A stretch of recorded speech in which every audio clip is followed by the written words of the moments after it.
Hola, esta noche te encuentras en el leve susurro del amanecer, cuando la neblina aún se aferra a los pastos y el cielo apenas se atreve a mostrar una franja pálida de luz.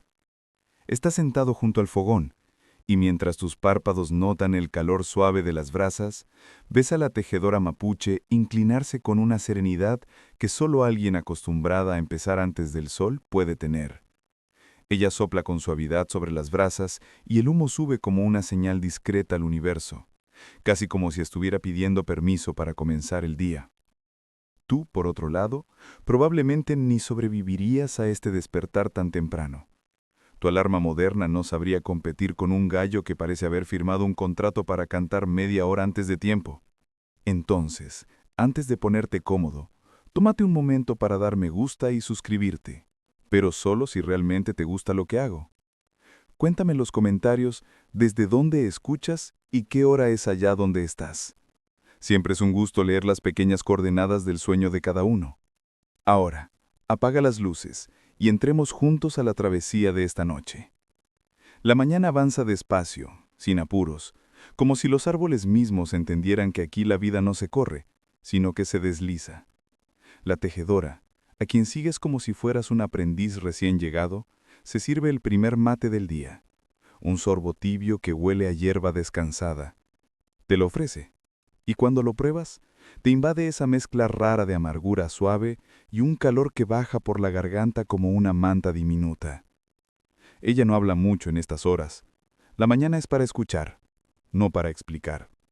De hecho, historiadores aún discuten si este hábito de madrugar tanto era común en todas las comunidades mapuche o si era una costumbre más ligada a las tareas artesanales que exigían luz natural. Con un gesto de la mano señala el pequeño montón de raíces, cortezas secas y bolsitas de hierbas que tiene ordenadas cerca del fogón. No son ingredientes de cocina, aunque una parte de ti espera que al menos una de esas bolsitas sea para un desayuno, sino los materiales que planea transformar en colores. Hoy, te dice, quiere obtener un amarillo cálido, un rojo profundo y quizá un verde tenue si la tormenta de ayer no arruinó cierto arbusto que suele crecer cerca del estero. Las tejedoras conocen la naturaleza como tú conoces el menú de tu cafetería, de memoria, con cariño y con un repertorio de opciones según el clima. Mientras ella revisa cada material, tú te das cuenta de lo intuitivo que es este proceso. No hay libros abiertos, ni máquinas complicadas, ni termómetros digitales. Solo la experiencia de generaciones. Aún así, un dato histórico bastante firme afirma que el teñido natural mapuche se transmitía sobre todo de madres a hijas, pero no era exclusivo. También hay registros de hombres dedicados al teñido, especialmente cuando se trataba de intercambios comerciales de gran escala. Como siempre, la vida real es más flexible que nuestras categorías modernas. La tejedora toma una raíz gruesa, la huele, la palpa y la deja a un costado. Muy fresca, murmura. Tú no sabes si es un problema, pero asientes como si fueras experto. Es parte del encanto de estar aquí. Acompaña sin necesidad de saberlo todo. Y aunque apenas estamos iniciando esta jornada, ya aprendiste tu primer truco del oficio. Jamás digas que una planta huele normal, porque en este mundo cada aroma tiene un matiz, una estación, un propósito.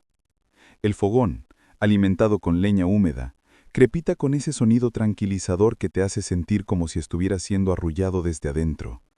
De hecho, una parte de ti se pregunta si sería socialmente aceptable dormir una siesta a las 6 de la mañana.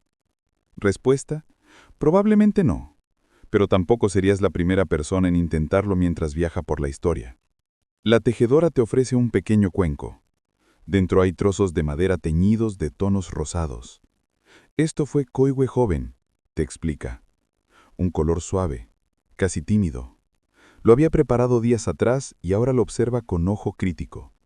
El tono es correcto, pero quizá lo reforzará más tarde si quedan horas de luz.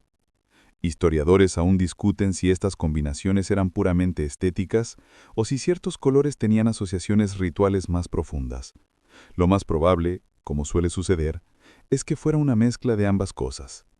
Fuera de la ruca, el paisaje despierta lentamente.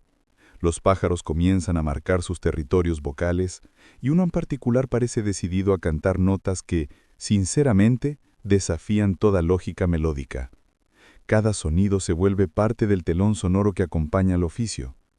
Es curioso. En tu vida moderna probablemente pondrías un video de sonidos naturales para estudiar. Pero aquí tienes la versión original sin anuncios intermedios. La tejedora vuelve a mover las brasas, añade unas pocas ramas y coloca una olla pequeña encima. No hierve nada aún, solo calienta un poco de agua para rehidratar una corteza que planea usar más tarde. Con movimientos lentos, casi ceremoniales, abre una bolsa donde guarda otros materiales tintorios. Allí dentro ves hongos secos, flores marchitas y pequeños montículos de arcillas amarillentas. Uno de ellos, al parecer, funciona como mordiente natural para fijar el tinte, aunque recuerda que este proceso cambiará de forma sutil según la humedad del día. Eso explica por qué una misma receta jamás da exactamente el mismo color, algo que tú, acostumbrado a filtros con nombres como nieve polar y cálido atardecer, encuentras casi poético. A media mañana, la luz que entra por la puerta de la ruca se vuelve más nítida. La tejedora toma una manta, la sacude y te invita a sentarte afuera. Desde allí se ve el estero brillar entre los árboles. Asegura que observar el agua en esta hora ayuda a medir el clima del resto del día. No entiendes bien cómo funciona, pero admites que tiene sentido. Más o menos como cuando un meteorólogo moderno dice que tal vez llueva, tal vez no. A fin de cuentas, predecir la naturaleza siempre ha sido un arte interpretativo lleno de poesía y margen de error.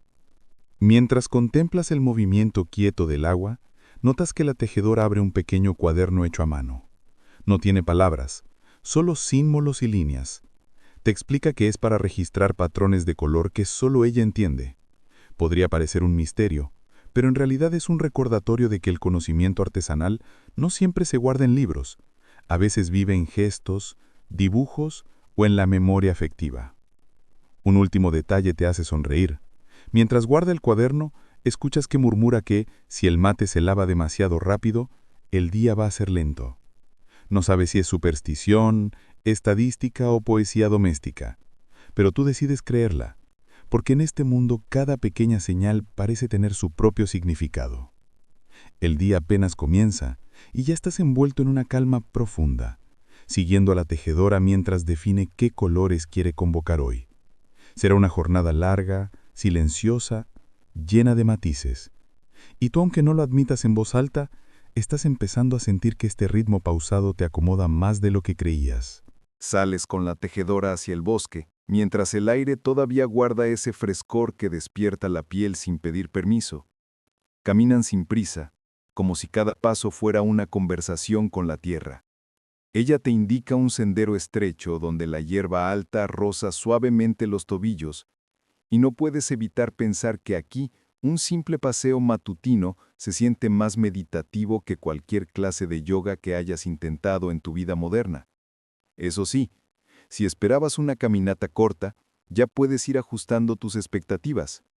Esta búsqueda de plantas tintóreas no es una carrera, es casi una coreografía suave que la tejedora ha repetido desde niña. El bosque se abre con un murmullo de hojas y el olor húmedo del suelo se mezcla con el perfume resinoso de los árboles nativos. La tejedora señala un arbusto de hojas pequeñas y opacas. Te explica que de allí obtiene un amarillo brillante cuando la estación ha sido amable. Lo toca con la delicadeza de quien saluda a un vecino querido, y tú intentas imitarla, aunque lo más probable es que estés tocando la rama equivocada. Historiadores aún discuten si los colores amarillos mapuche provenían principalmente de este tipo de arbustos o de ciertas raíces más difíciles de encontrar. Como suele pasar, la respuesta probablemente cambió según la zona, la familia y el humor del clima. La tejedora extrae un pequeño cuchillo de mango de madera, desliza la hoja con precisión y corta solo lo necesario. No hay exceso, no hay improvisación. Ella respeta la planta como a una aliada útil, no como a un recurso ilimitado. Tú piensas en tus propias compras en el supermercado, en las que eliges zanahorias como quien juega al azar, y por primera vez te preguntas si deberías observar más y comprar menos distraído. Por si fuera poco, aquí aprendes un dato curioso. Algunas tejedoras aseguran que si cortas demasiadas hojas de un mismo lugar, el color se queda dormido por semanas. ¿Un chiste? ¿Una superstición? ¿O una metáfora poética? ¿Quién sabe? Lo que sí está claro es que tú te estás comportando con más cuidado que nunca.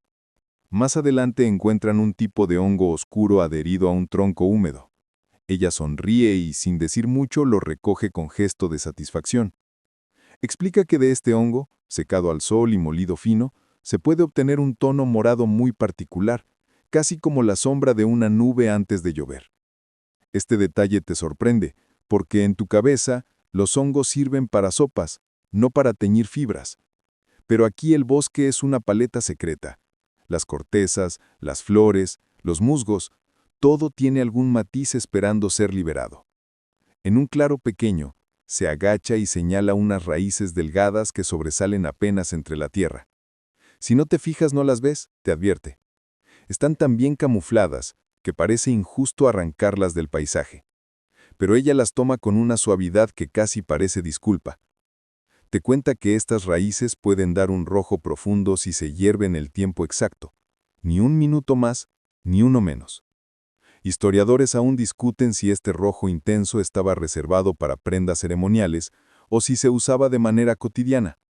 Pero la evidencia arqueológica sugiere que ambos usos coexistieron según el contexto. Mientras avanzan, te das cuenta de que estás aprendiendo un lenguaje silencioso.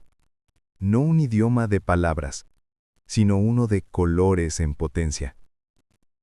Ella huele una hoja, la rompe entre los dedos, observa el color del jugo que asoma, y ya sabe si servirá para lo que quiere. Tú imitas el gesto con una hoja al azar y terminas oliendo, básicamente, verde genérico. Ella se ríe suavemente, con esa risa que no se burla sino que acompaña. Es la risa de quien sabe que aprender a leer la naturaleza toma tiempo. Al borde de un estero, la tejedora se agacha para recoger un puñado de arcilla amarillenta. Explica que no es para colorear, sino para ayudar a fijar el tinte después. Es un mordiente natural. Te sorprende que algo tan sencillo pueda ser tan crucial. Aunque, pensándolo bien, en tu vida también hay detalles pequeños que hacen toda la diferencia. Como cuando descubres que tu café sabe mejor si usas esa taza específica que jamás confesarás que es tu favorita. El agua del estero corre lenta. Notas pequeños reflejos que titilan como estrellas apagadas. La tejedora mira el agua un momento, como si quisiera asegurarse de que hoy es un buen día para seguir recolectando. A veces, dice, la corriente trae señales. Si el agua está demasiado turbia, algunos tintes no despiertan.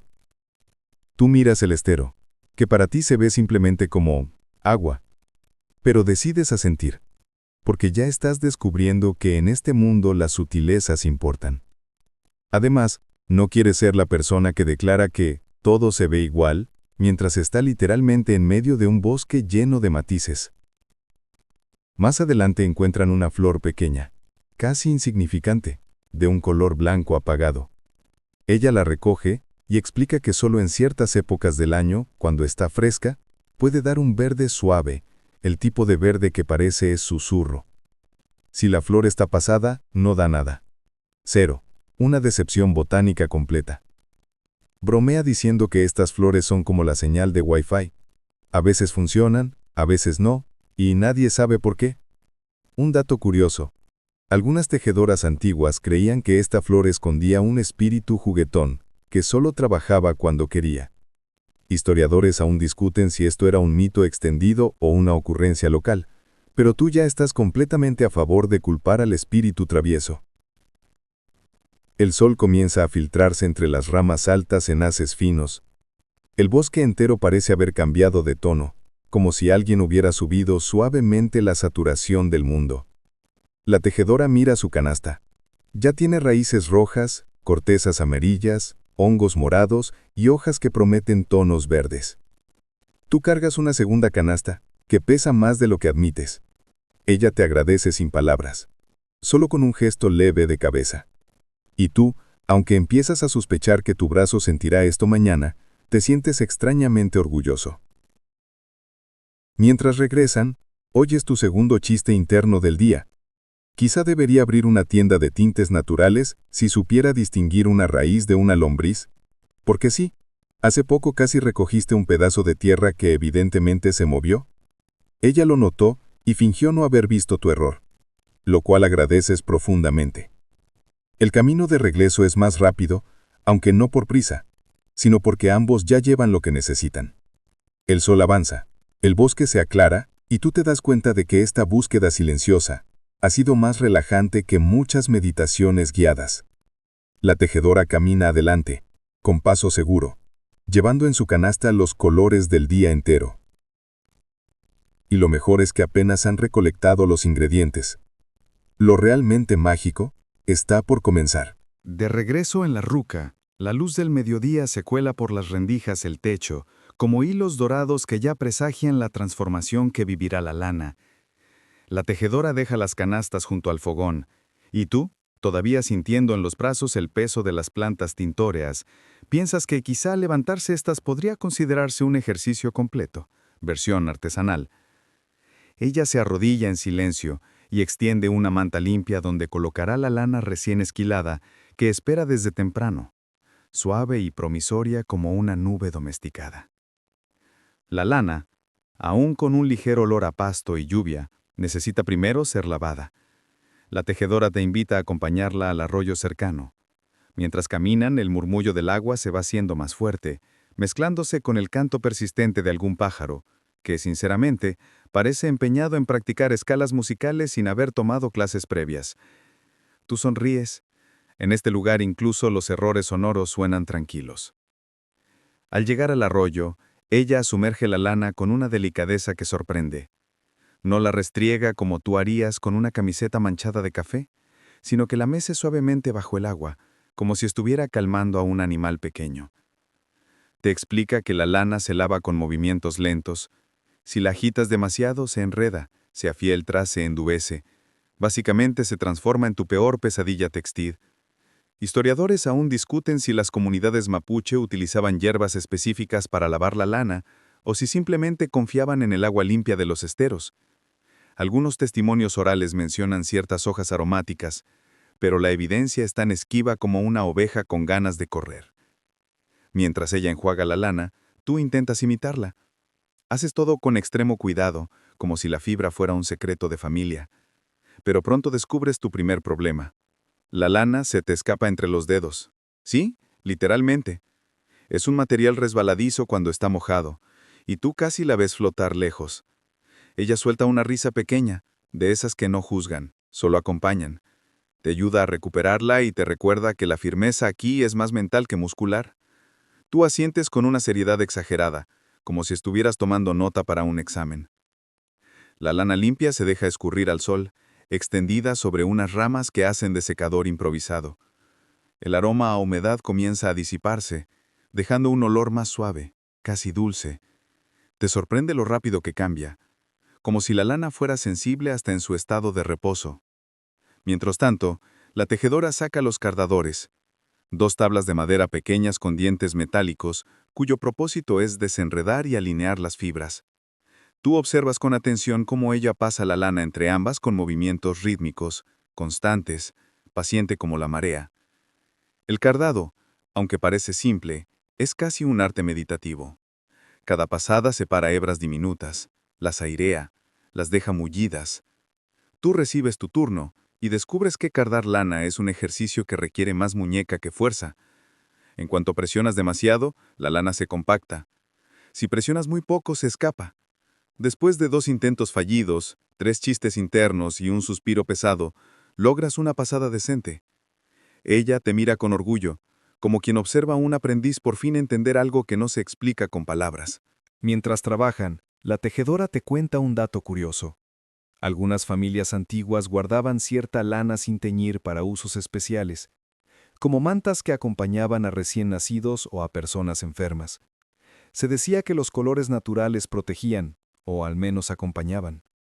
Historiadores aún discuten si esto tenía un trasfondo simbólico extendido o si era una costumbre más ligada a historias familiares. Pero en cualquier caso, el gesto te parece tierno, casi poético. En un momento, ves que la tejedora se detiene a observar un mechón más oscuro. Lo separa del resto y lo deja a un costado. Te explica que ese color proviene de una oveja diferente, quizá más vieja, y que algunas tejedoras prefieren mezclar esos tonos naturales con los teñidos para dar profundidad al tejido. Es como añadir sombra a un dibujo, te dice. Tú asientes, aunque tus habilidades artísticas se limitan a dibujar palitos torcidos. Cuando toda la lana está lista, limpia, mullida, libre de impurezas, la tejedora hace pequeños ovillos con la fibra, preparándola para recibir el color. Sus manos se mueven con una fluidez que te deja embelesado. No hay prisa, solo ritmo. Tú intentas armar un ovillo, pero el tuyo queda más parecido a una bola de cuerda que ha sobrevivido a un ataque de gato. Ella lo toma, lo arregla con un par de movimientos y te guiña el ojo. El sol ya está alto, y el aire dentro de la ruca se siente tibio. La lana seca brilla suavemente, casi como si estuviera ansiosa por convertirse en algo más. En ese momento, la tejedora te dice una frase que no olvidarás. La lana también tiene ánimo. Cuando está lista, se nota.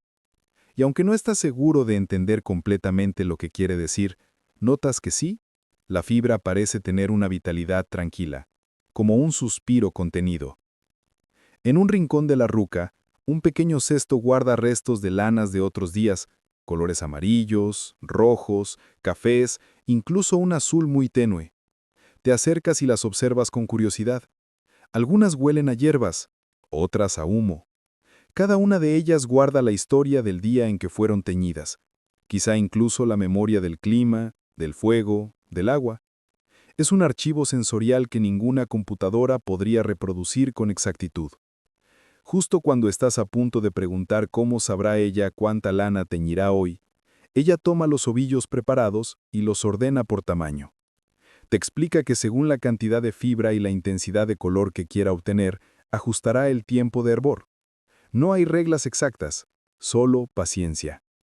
Tú respiras hondo, absorbiendo el olor a lana, a madera, a hierbas secas. Este mundo silencioso, lleno de texturas y matices, empieza a sentirse como un refugio suave. Y mientras escuchas el crepitar del fogón, la tejedora se prepara para la siguiente fase del proceso: el molido de los pigmentos. La lana está lista. Ahora será el turno de los colores de hablar. De vuelta junto al fogón, la tejedora mueve con el pie un tronco pequeño para avivar el fuego, mientras acomoda a su lado el mortero de piedra. Es pesado, oscuro, y tiene marcas circulares dejadas por generaciones de manos que molieron pigmentos antes que tú. Cuando lo ves de cerca, notas pequeñas vetas rojizas incrustadas en la superficie, como si el mortero hubiera absorbido parte de todos los colores que alguna vez pasaron por él. Ella lo limpia con la manga de su manta, un gesto casi ceremonial, y te invita a sentarte a su lado. Del primer cesto, saca las cortezas amarillas que recolectaron en el bosque. Las deja caer dentro del mortero con un sonido hueco, cálido. Luego toma los hongos morados secos, aquellos que parecían trozos de sombra arrancados del tronco de un árbol. Los coloca con cuidado, como si cada fragmento fuera un tesoro frágil. Finalmente, agrega algunas hojas que habían guardado en papel para evitar que la humedad las dañara. Tú observas todo con la respetuosa confusión de quien sabe que está frente a un proceso delicado, pero sigue sin distinguir por qué algunas hojas se trituran mejor que otras. Ella te ofrece la mano del mortero. Es sorprendentemente pesada, y por un instante temes que vas a soltarla encima de tus propias rodillas. Ella se ríe. Esa risa breve y cálida que ya se está volviendo un sonido familiar. Y coloca tus manos en la posición correcta. Te muestra cómo iniciar el movimiento. Circular, lento, constante, sin presionar demasiado. Es como pulir un recuerdo, te dice. Y tú, por supuesto, te esfuerzas por parecer una persona que ha pulido muchos recuerdos en su vida. Al hacer contacto, el mortero libera un primer olor que sube en una nube tibia. Es mezcla de resina, tierra y algo dulce que no puedes identificar. La textura también empieza a cambiar. Las cortezas se rompen con un crujido leve, los hongos se deshacen más rápido de lo que esperabas, las hojas se convierten en hebras finas. Ella toma un poco de la mezcla entre los dedos y la observa a contraluz. La frotación revela un tono que apenas asoma. Un amarillo con tintes verdes. Todavía tímido, pero prometedor. Historiadores aún discuten si las tejedoras mapuche buscaban colores específicos según la ocasión, o si confiaban más en lo que el bosque ofrecía ese día. Probablemente, como todo en las culturas vivas, dependía del ritmo cotidiano y las necesidades prácticas. En cierto momento, ella te pide que escuches. No que mires, no que huelas, que escuches. Te quedas quieto, casi conteniendo la respiración, y descubres que el molido tiene un sonido propio. Un roce áspero al principio, luego más suave, casi sedoso a medida que la mezcla se vuelve polvo. Ella sonríe al ver tu concentración exagerada. Hay gente que medita con campanas, murmura. Nosotros meditamos moliendo. Y claro, tú haces la broma mental. Yo medito quedándome dormido en el sofá. Pero bueno, cada cultura con su especialidad. Cuando te devuelve la mano del mortero, ella toma el turno de refinar la mezcla. Sus movimientos son más ágiles, pero igual de suaves. No hay apuro. En su rostro se ve esa atención tranquila de quien conoce cada textura. Entre sus dedos avanzan pequeñas partículas doradas, y la mezcla empieza a adquirir una consistencia más homogénea, más lista para hablar el lenguaje del color. Te muestra otro cesto con pigmentos antiguos, rojos que parecen polvo de amanecer, cafés profundos, amarillos que casi destellan. Te explica que algunas cortezas deben molerse durante mucho más tiempo para soltar por completo sus tintes. Otras son tercas. Se desmenuzan, pero no revelan su poder hasta que se hierven. Un dato curioso te sorprende. Había familias que creían que ciertos colores eran regalados por espíritus del bosque, y que si uno molía con mal humor, esos colores no salían. Historiadores aún discuten si esto estaba relacionado con rituales formales o si era solo una forma poética de recordar que el trabajo debe hacerse con calma. Mientras ella continúa, tú observas cómo la mezcla se transforma en un polvo fino, fragante, como una especie ancestral. Solo que en vez de adobar una comida, servirá para teñir lana, para dar forma a historias que se usarán en mantas, fajas y ponchos. Y aquí ocurre tu primera revelación del día. Te das cuenta de que cada color no es solo un color. Es el tiempo que tomaron las manos en moler, la caminata por el bosque, el clima del día, la paciencia del fuego. Es un pedazo del mundo convertido en tono. Ella te pasa un pequeño cuenco donde guardará el polvo resultante. Lo deja cerca del fogón para que se mantenga seco, porque la humedad podría arruinar todo el esfuerzo. Te advierte con un gesto severo, pero amable, que si llegas a volcar ese cuenco, tendrían que repetir todo. Tú lo tomas con las dos manos, como si fuera dinamita cubierta de pétalos.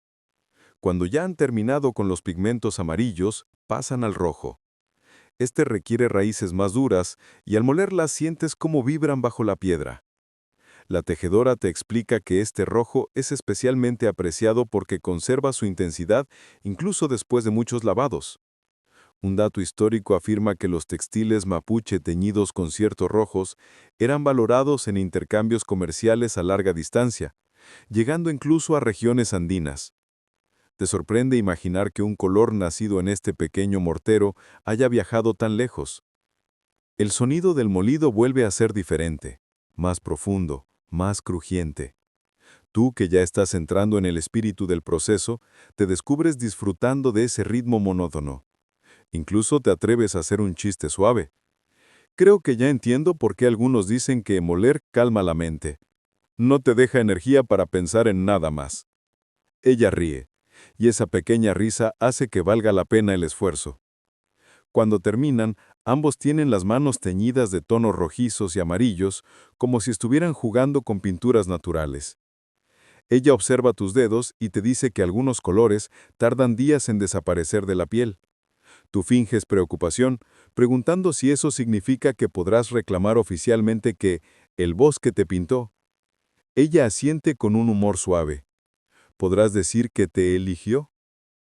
Y así, con los pigmentos listos, el aire perfumado por cortezas molidas y el murmullo del fogón acompañando el avance de la tarde, la tejedora se prepara para el siguiente paso: llevar los colores al fuego, donde realmente despertarán. El fuego crepita con un sonido profundo, casi hipnótico, mientras la tejedora coloca 2 calderos de barro sobre las piedras. El vapor aún no asciende, pero el aire alrededor del fogón ya empieza a oler distinto.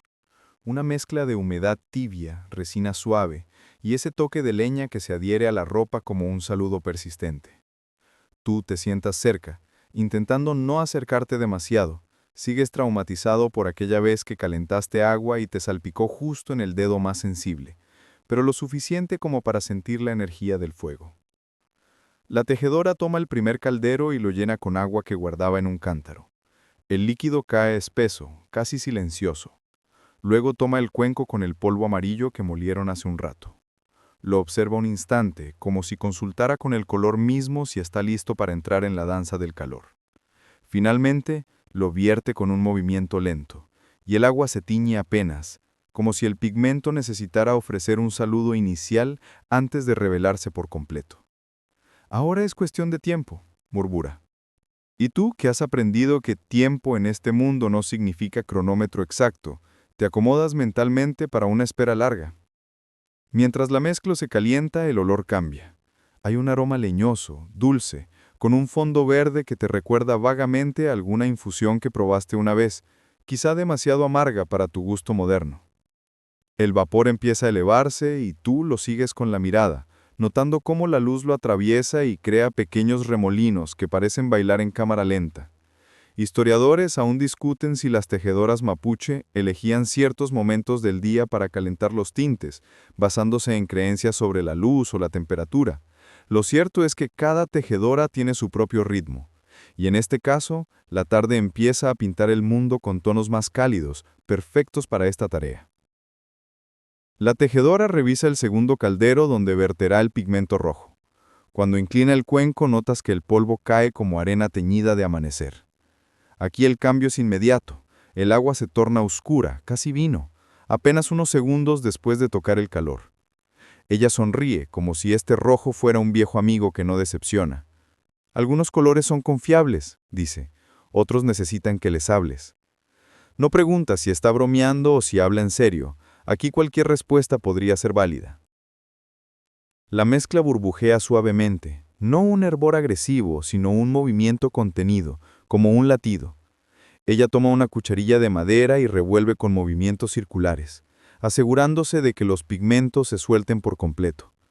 Tú recibes la cuchara cuando te la ofrece y haces tu mejor esfuerzo por imitar el movimiento, pero apenas empiezas, notas que el calor te sube por los dedos y te invade un súbito temor de convertir todo el tinte en una sopa burbujeante de desastre. Ella te mira divertida y te dice, con calma, no es sopa, es color. Tú sonríes con una mezcla de orgullo y derrota. Un dato curioso surge mientras revuelven. Algunas tejedoras antiguas afirmaban que si alguien con mal humor removía el caldero, el color se volvía turbio. No feo, no arruinado, solo más triste. Historiadores aún discuten si esta creencia era simbólica o si ciertas actitudes realmente influían en la percepción del tinte. Tú decides tomarlo como una advertencia poética. Aquí, todo se hace con calma. El vapor te acaricia la cara, cálido y constante, y por un momento casi cierras los ojos. El sonido del crepitar, el olor a hierbas, el ritmo lento del remover. Es como si el universo te estuviera llamando a la siesta. De hecho, bromeas internamente. Si me duermo aquí mismo, ¿eso contará como una contribución al proceso? Pero te contienes, por respeto, y porque seguramente roncas. Cuando el primer caldero alcanza la temperatura exacta, que tú no sabes identificar, pero ella sí, la tejedora toma un puñado de lana prelavada y la sumerge. No la suelta de inmediato, la sostiene con ambas manos, moviéndola despacio bajo el agua teñida. La lana absorbe el color como si estuviera despertando de un sueño largo. El tono amarillo empieza a asomarse, tímido al principio, luego más firme. Tú observas con fascinación. La lana cambia ante tus ojos, pero no de manera dramática. No es una escena de televisión donde el color aparece en segundos. Aquí, cada matiz se gana con paciencia, y eso lo hace más hermoso. Ella saca la madeja un momento y la levanta hacia la luz. El color aún es pálido, lo que significa que debe volver al caldero. El fuego y la lana tienen que conversar un rato más, comenta. Tú asientes como si entendieras el idioma secreto del tinte. En el segundo caldero el rojo ya está listo. La tejedora toma otra madeja y la sumerge. Esta vez el color la abraza de inmediato. Un rojo profundo, terroso, casi solemne. Te sorprende la diferencia entre ambos tintes. Ella explica que los pigmentos rojizos tienden a fijarse con más facilidad, mientras que los amarillos son más caprichosos. Historiadores aún discuten si esta diferencia tenía alguna influencia en qué prendas se teñían primero o cuáles se reservaban para ocasiones especiales. Mientras ella trabaja, tú alcanzas a ver que algunos pigmentos han quedado atrapados en los bordes del caldero, creando una especie de mosaico accidental. Le comentas que parece arte. Ella sonríe y comenta: todo lo que hace el fuego es arte si lo miras con calma. El aroma en la ruca ya es más intenso, como una mezcla de té de hierbas, madera húmeda y sol atrapado en hojas. Te sientes casi envuelto por él, como si fueras otra madeja en proceso de teñido. La tejedora deja que ambos colores reposen unos minutos más. Se sienta contigo, cerca del fuego, y en ese lapso te cuenta un detalle inesperado. Algunas tejedoras antiguas creían que si un pájaro cantaba justo cuando el tinte alcanzaba su color ideal, eso traería buena suerte. Y justo cuando terminas de escuchar eso, un pájaro afuera suelta un canto desafinado, pero oportuno. Ella lo escucha, levanta una ceja y murmura: bueno, quizá así es la suerte hoy. Tú ríes suavemente, porque aquí incluso un pájaro desentonado parece formar parte del tejido del día. Los colores están listos, y en su vapor casi puedes sentir cómo el bosque entero participa. La tarde avanza con un ritmo lento, casi meditativo, mientras la tejedora prepara el siguiente paso, el fijado. Todo lo que recolectaron y molieron cobrará sentido solo si los colores logran aferrarse a la lana, y para eso se necesitan minerales, cenizas, arcillas y sobre todo una sensibilidad que no se enseña en libros. Tú observas cómo ella acomoda pequeños cuencos alrededor del fogón, cada uno con un material distinto, como si fueran los ingredientes secretos de una receta ancestral. El primero contiene ceniza fina, de un gris pálido que casi parece harina. La tejedora la recoge entre los dedos y la deja caer en un caldero con agua tibia. Al contacto la ceniza se disuelve lentamente, formando una solución lechosa que pronto se tornará el primer mordiente del día. Tú te acercas con curiosidad, aunque manteniendo esa distancia prudente que has aprendido a adoptar desde que descubriste que aquí casi todo puede teñirte las manos para una semana entera. Ella te explica que la ceniza ayuda a abrir las fibras de la lana para que el tinte penetre mejor. Historiadores aún discuten si todas las comunidades mapuche usaban cenizas o si algunas preferían minerales específicos, como ciertas arcillas ricas en hierro.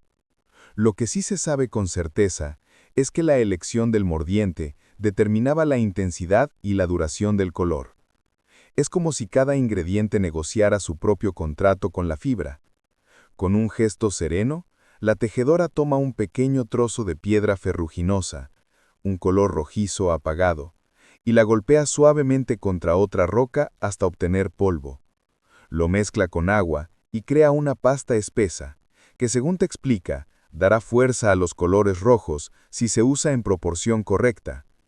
Tú observas la mezcla con el respeto de quien mira un secreto alquímico. De hecho, no puedes evitar pensar que esto se parece más a una pócima de fantasía que a un proceso técnico. pero te guardas el comentario para ti mismo. Luego, llega el turno de la arcilla amarillenta que recogieron en el bosque. La tejedora humedece una parte y la deja reposar. Esta suaviza los tonos, dice. Los hace más tranquilos. Te sorprende que use un adjetivo emocional para describir un color, pero después de un par de días aquí, ya nada te parece extraño. Si alguien te dijera que las plantas discuten entre ellas sobre quién debe teñir hoy, probablemente lo creerías. Mientras la mezcla reposa, ella toma la primera madeja que teñieron con el amarillo tímido, la exprime suavemente, cuidando de no deformar la fibra, y la sumerge en la solución de ceniza. El agua se mueve alrededor de la lana como si la envolviera con una manta líquida. Tú te inclinas para ver mejor y notas cómo el color parece asentarse, perder ese tono flotante y volverse parte de la fibra. No sabías que un proceso tan simple visualmente pudiera ser tan determinante. La tejedora te entrega otra madeja para que seas tú quien la sumerja en el mordiente de arcilla. Y tú, con una solemnidad que probablemente no necesitas, pero que igual adoptas, la hundes en la mezcla cálida. La lana absorbe la arcilla con lentitud, como si tomara un respiro profundo. Cuando la levantas, el tono amarillo adquiere un matiz más terroso, más estable. Ella asiente con aprobación. Tiene ánimo tranquilo, dice. Tú sonríes porque ya empiezas a entender lo que quiere decir con eso. Cuando llega el turno del rojo, la tejedora usa la pasta mineral que preparó, sumerge la madeja lentamente, dejando que el agua cubra cada hebra. El color, que ya era intenso, se oscurece apenas, adquiriendo un matiz más profundo. Es como ver un atardecer espesar su luz antes de desaparecer. Aquí surge otro dato curioso. Hay relatos orales que mencionan que, antiguamente, algunas tejedoras evitaban trabajar con rojos los días de viento fuerte porque creían que el color podía enfriarse y perder intensidad. Historiadores aún discuten si esto tenía fundamento práctico, quizá relacionado con la temperatura del fuego, o si era una creencia más poética que funcional. En medio del proceso ella te pide que remuevas la solución de arcilla. Tú aceptas con valentía, aunque con el temor latente de salpicarte. Al revolver, sientes cómo la mezcla ofrece una resistencia suave, casi cremosa. Es un movimiento hipnótico. Tan hipnótico que por un instante casi olvidas que estás trabajando. Cuando ella se acerca, observa tu concentración y ríe. «Cuidado, te vas a quedar ahí toda la tarde dando vueltas». Tú respondes que, considerando lo relajante que es, podrías convertirte fácilmente en especialista en remover mordientes. La luz del día comienza a bajar. A través de la puerta de la ruca se cuelan sombras largas, como dedos extendidos del bosque que se preparan para el descanso nocturno, y tú, envuelto en vapor y color, sientes que el tiempo se ha ralentizado de manera casi tangible. La tejedora coloca las madejas ya fijadas sobre una vara de madera para que escurran el exceso de agua. Los colores, ahora más firmes, parecen asentados, como si hubieran encontrado su hogar definitivo. Cada hebra brilla con un matiz propio, resultado de la caminata, el molido, el fuego y por supuesto la paciencia infinita de la tejedora. Estás por hacer un comentario ingenioso sobre lo satisfactorio que sería tener ropa que cambiara de color con tu ánimo cuando ella te habla con voz suave. El fijado es la parte que más enseña, dice. Aquí entiendes que nada se queda si no lo cuidas. Y tú, mientras observas la lana descansar bajo la luz menguante, sientes que tiene razón. Aquí, cada color se gana, nada llega de golpe, todo se cultiva. Y el día, aunque avanza, sigue teniendo más secretos que mostrarte. Las madejas cuelgan de la vara de madera como frutos coloreados, aún húmedos, dejando caer gotas lentas que trazan pequeños círculos en la tierra apisonada. La tejedora se acerca para revisar el avance del secado. Sus dedos recorren cada hebra con un cuidado casi maternal. Y tú, desde tu asiento junto al fogón, descubres que estás conteniendo la respiración sin darte cuenta. Algo en este momento, quizás la luz suave del atardecer, quizás el olor a humo dulce, hace que la escena se sienta como un ritual silencioso. Ella retira la primera madeja amarilla, la sostiene frente a la luz inclinada que entra por la puerta. El color ha cambiado desde la última vez. Ya no es un amarillo tímido, sino uno cálido, profundo, con un matiz que recuerda a una hoja seca recién caída. Ahora sí despertó, dice con un tono satisfecho. Tú estarías de acuerdo aunque no supieras exactamente qué significa que un color despierte. Pero en este punto ya manejas la lógica. Cuando lo dice ella, tiene sentido. Tú tomas la segunda madeja, la roja, y te sorprende lo pesada que se siente al estar empapada. Al levantarla, el color gotea en tintes rosados que desaparecen rápidamente en el suelo. El rojo, pese a la humedad, mantiene su fuerza como si se negara a suavizarse. La tejedora te explica que los pigmentos rojizos suelen sostenerse con firmeza incluso antes del secado completo. Historiadores aún discuten si este tipo de rojo se usaba para prendas ceremoniales, especialmente en las que se entregaban como parte de alianzas entre familias. La evidencia arqueológica muestra restos de textiles intensamente pigmentados, pero determinar su estatus sigue siendo una tarea llena de interpretaciones. Las madejas se trasladan afuera, donde las sombras del bosque empiezan a alargarse. El aire es fresco, casi frío, lo que ayuda a que el color se asiente con más suavidad. Tú las colocas sobre ramas inclinadas para que se aireen sin tocar el suelo. Cada hebra refleja un brillo distinto, y el vapor que aún emana de ellas parece mezclar todos los tonos en un único suspiro multicolor antes de desaparecer en el viento. La tejedora te entrega otra madeja, una mezcla de fibras naturales sin teñir y fibras teñidas parcialmente con el verde tenue que lograron a partir de esa flor caprichosa del bosque. Este tono, aunque suave, tiene un encanto discreto. A veces parece gris, a veces verde, como si no quisiera comprometerse con un color fijo. Ella explica que estos verdes eran especialmente apreciados por quienes querían prendas discretas pero elegantes, una especie de moda ancestral para quienes preferían no llamar demasiado la atención. Tú bromeas que ese color es perfecto para aquellos que desean pasar desapercibidos, incluso en el bosque, y ella sonríe con esa sonrisa silenciosa tan suya. Mientras observan el secado, aparece un detalle curioso. La tejedora toma un puñado de ceniza seca y la frota entre las manos antes de tocar ciertas madejas, especialmente las de rojo. Le pregunta si eso cambia el color. Ella responde que no, pero ayuda a evitar la humedad de los dedos. Cada fibra tiene su carácter. Si la tocas demasiado cuando está sensible, se incomoda.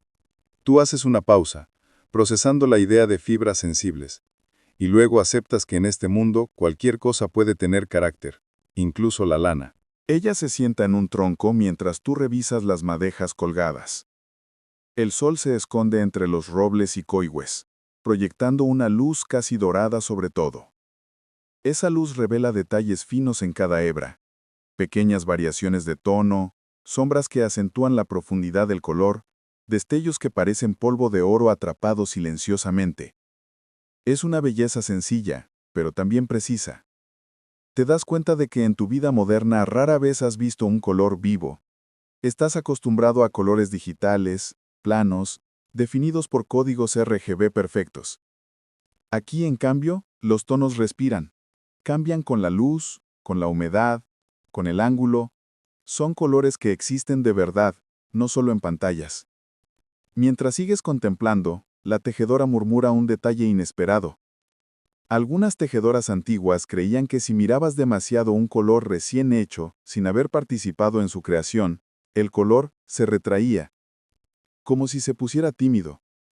Historiadores aún discuten si esta creencia era literal o metafórica, pero tú decides no tentar al destino. Das un paso atrás, no sea que arruines algo con tu entusiasmo. Ella se levanta para revisar el amarillo una vez más. Lo toca y te invita a hacer lo mismo. Ya no está tan húmedo. Es suave, tibio, y el color se ve más estable. Tú lo sostienes y te invade esa satisfacción infantil de ver algo transformarse entre tus manos. De repente escuchas un chiste suave escapársete. Si alguna vez abro una tienda de ropa, voy a poner un cartel que diga, colores hechos solo con caminatas largas y paciencia extrema. Ella se ríe más fuerte de lo usual, como si el chiste hubiera tocado un punto especial. El sol ya está casi oculto.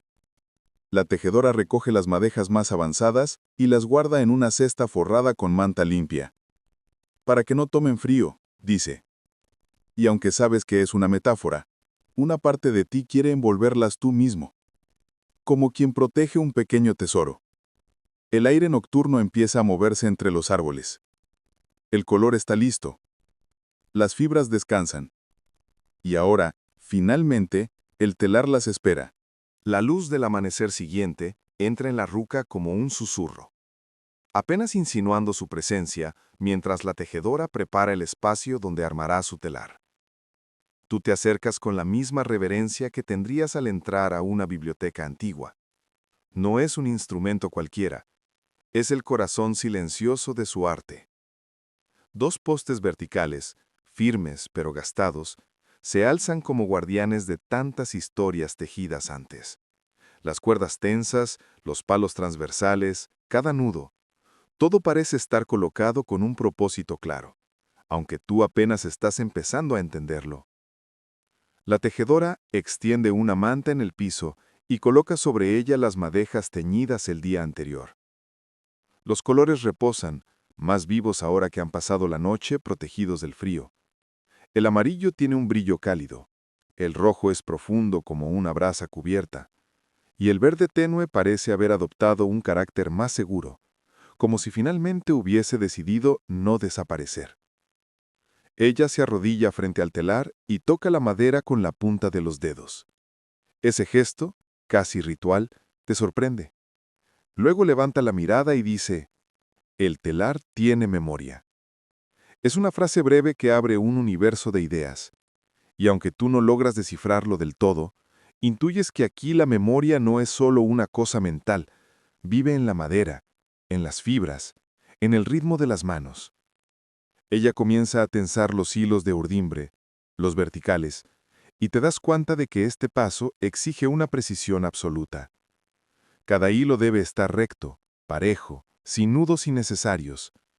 Observas cómo coloca el primero. Lo ata al travesaño superior, lo deja caer con gravedad perfecta y lo fija en la parte inferior.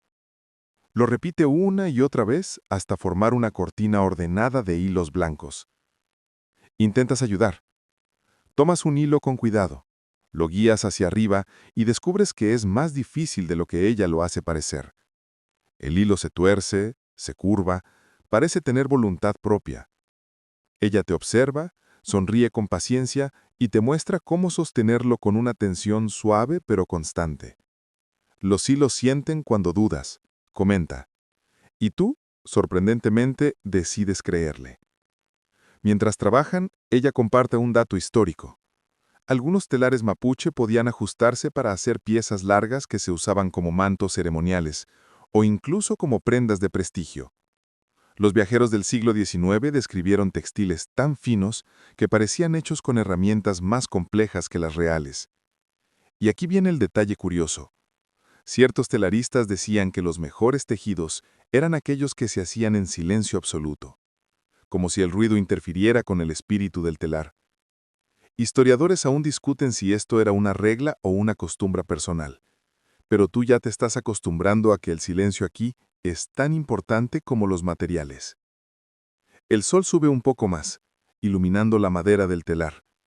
Ves cómo la tejedora entrelaza los hilos superiores, creando un espacio para la futura trama. Cuando coloca la varilla que mantendrá este espacio, parece un movimiento sencillo, pero tú notas la fluidez de quien lleva años haciéndolo. Nada está improvisado. Cada gesto es parte de una coreografía antigua. La tejedora se detiene un momento para revisar los colores que usará primero. Toma el ovillo amarillo, lo acaricia entre las manos y respira hondo. Luego lo deja a un costado y toma el rojo. «Hoy empezamos con fuerza», dice. Tú asientes, aunque no tienes idea de por qué el rojo implica eso. Pero admites que sí, el rojo se siente como un buen comienzo. Sólido, vibrante, seguro. Ella enrolla parte del hilo rojo en una lanzadera de madera pulida. Te la muestra. Es liviana, elegante, con un diseño que parece casi decorativo, aunque es puramente funcional. Cuando la pasa entre los hilos de urdimbre, ves cómo el telar cobra vida. No está tejiendo todavía, solo está probando la tensión, midiendo el diálogo entre la fibra y la estructura. Hay un momento curioso en el que tú te atreves a preguntar si el telar alguna vez se porta mal. Ella se ríe y responde, cuando te portas mal tú. Luego aclara que si un hilo falla, casi siempre es porque se tensó mal o porque uno trabajó con prisa. Es decir, el telar solo refleja tu estado. Tú piensas que eso explica por qué jamás lograste armar un mueble sin que sobraran piezas. Quizás el mueble estaba reflejando tu caos interior. Mientras la tejedora ajusta las últimas partes del telar, te cuenta una pequeña historia. Algunas abuelas decían que antes de empezar una pieza importante, había que pedirle permiso al telar tocando la madera 3 veces. Para que no te enrede la mente, decían. Historiadores aún discuten si esta práctica tenía relación con creencias más antiguas o si era simplemente una forma cariñosa de empezar con buen ánimo. Ella, sin embargo, da 3 golpecitos suaves en la madera. No dice nada más, lo hace por costumbre. Tú imitas el gesto sobre tu rodilla, como un aprendiz torpe que quiere honrar una tradición que aún no comprende por completo. Las madejas están listas, la urdimbra está tensa, el telar está armado. La tarde se aproxima con un silencio espeso, como si el bosque también esperara el primer cruce de hilo. La tejedora te mira, toma aire y murmura: ahora sí, el tejido comienza. El primer cruce de la trama llega con un silencio que casi puedes sentir en los huesos. La tejedora sostiene la lanzadera entre los dedos y con un movimiento suave, la desliza entre los hilos verticales. El sonido es tenue, un roce mínimo, como si el aire mismo se corriera para dejarla pasar. Tú contienes el aliento sin proponértelo. Algo en ese gesto tiene la solemnidad de un acto ceremonial. El hilo rojo aparece del otro lado y ella lo acomoda con una varilla plana, golpeándolo con suavidad para que quede firme, pero no rígido. Te parece increíble lo sencillo y lo complejo que es al mismo tiempo. Pasar un hilo, ajustar, repetir. Pero cada repetición es distinta. Cada pasada tiene una intención. Cada golpe suave acomoda no solo la fibra, sino el ritmo del día. Ella te invita a que intentes tú. Tienes miedo. Mucho. La lanzadera parece inocente, pero ya has aprendido que aquí cualquier herramienta, por pequeña que sea, puede revelar tu falta total de destreza. Aún así, aceptas. Tomas la lanzadera, respiras hondo y la pasas entre los hilos. Se queda atorada a mitad de camino. Ella ríe con suavidad y señala un hilo rezagado. Ese te hizo trampa, dice. Y tú suspiras, resignado a ser víctima frecuente de las bromas silenciosas del telar. Intentas de nuevo. Esta vez, logras completar el cruce. Cuando el hilo rojo asoma por el otro costado, sientes un pequeño triunfo, como si hubieras conquistado un territorio diminuto. Ella acomoda tu pasada con la varilla y te felicita. Va tomando forma, dice. Tú piensas que es demasiado generosa porque tu hilo está un poco torcido, pero igual aceptas el elogio. Mientras continúan, la tejedora alterna entre hilos rojos y verdes tenues. El contraste es hermoso. No es un patrón evidente aún, pero ya insinúa un ritmo. Ella te explica que los primeros cruces sirven para anclar el espíritu del tejido.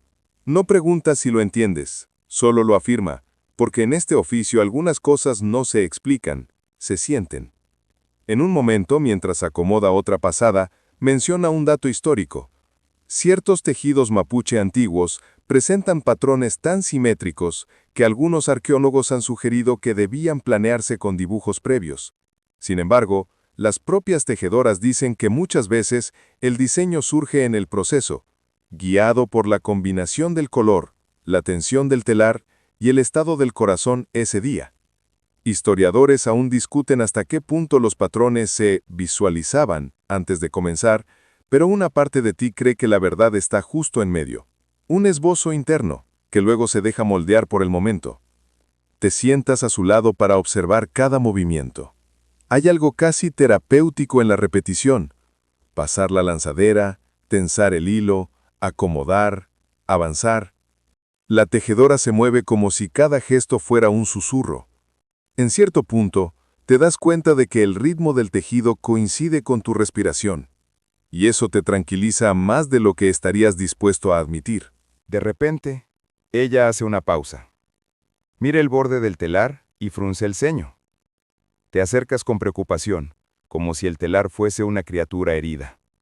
Nada grave, dice. ¿El hilo quiere hablar?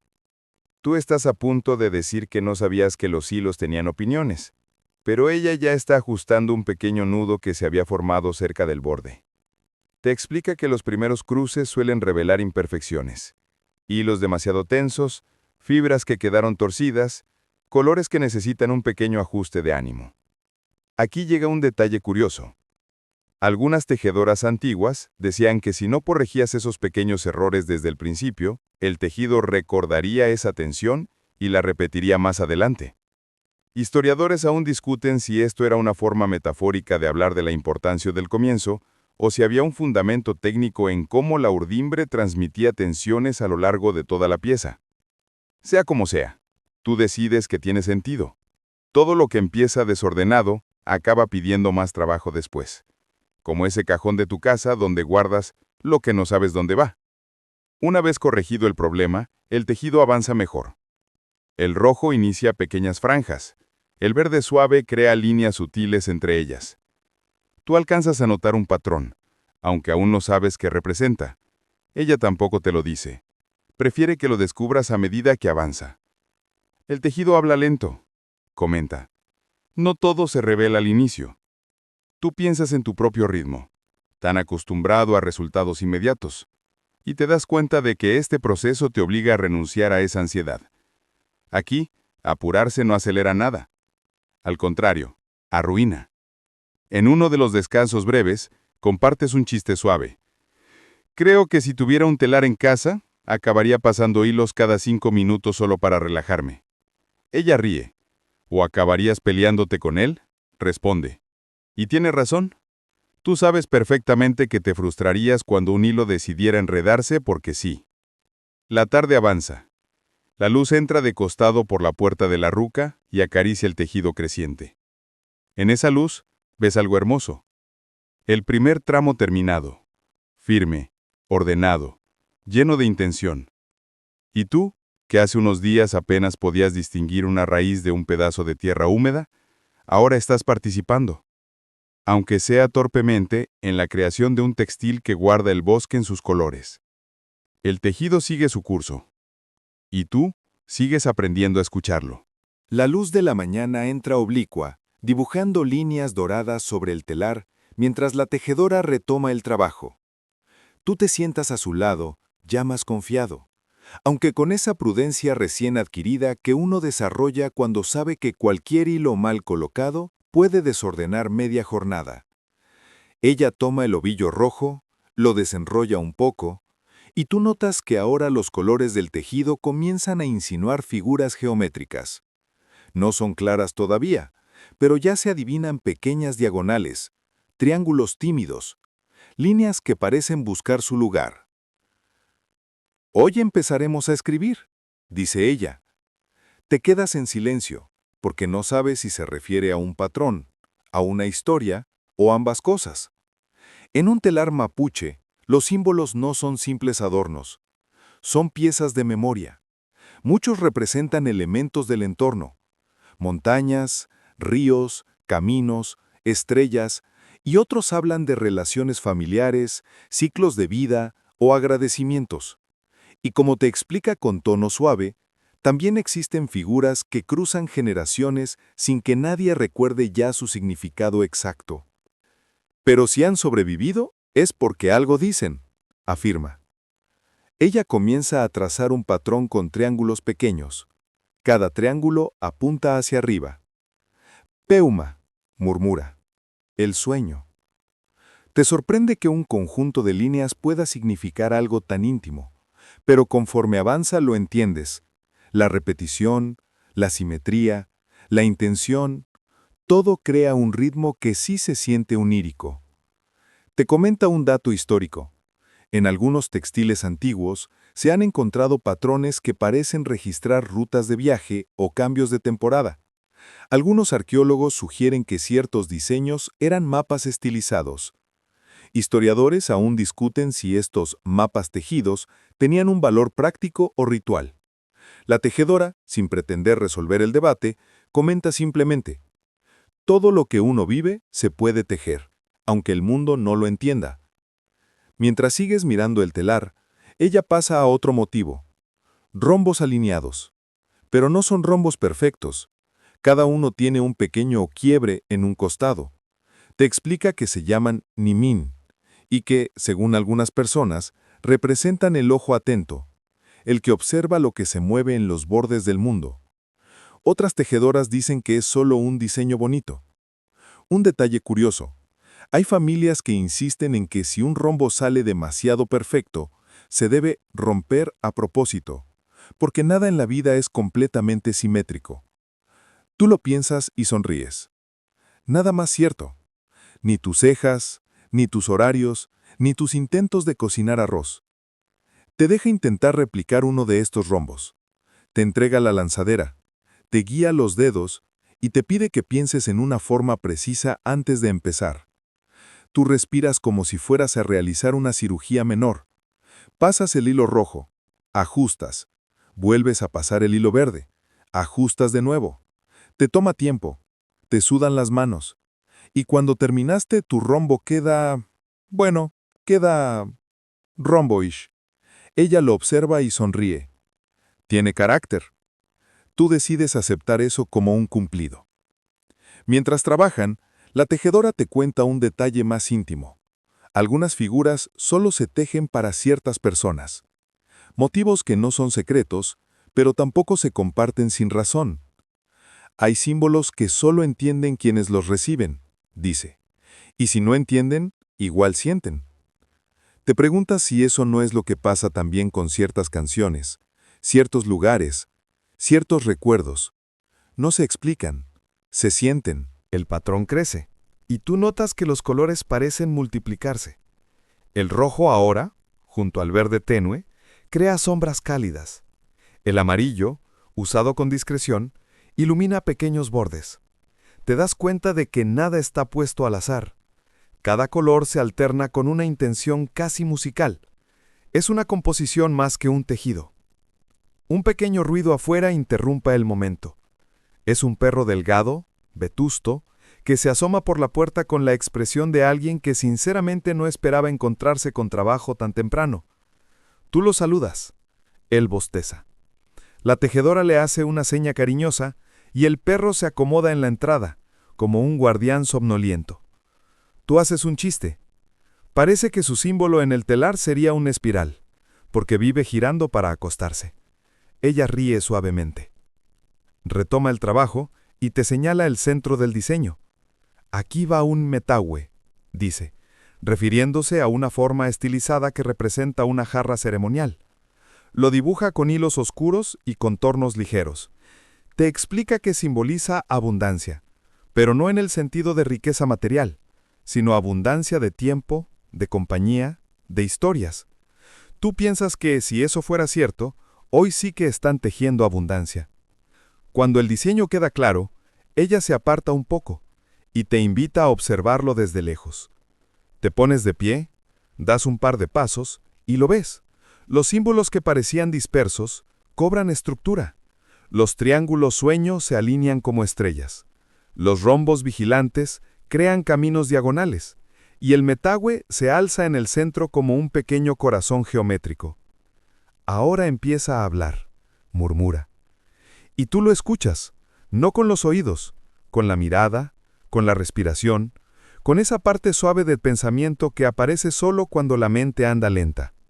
Antes de volver al telar, ella te dice algo que te queda grabado. Los símbolos duran más que las manos, por eso se tejen. El día avanza, los motivos crecen y el tejido empieza a convertirse en una historia que no necesita palabras. Y tú, sin darte cuenta, ya formas parte de ella.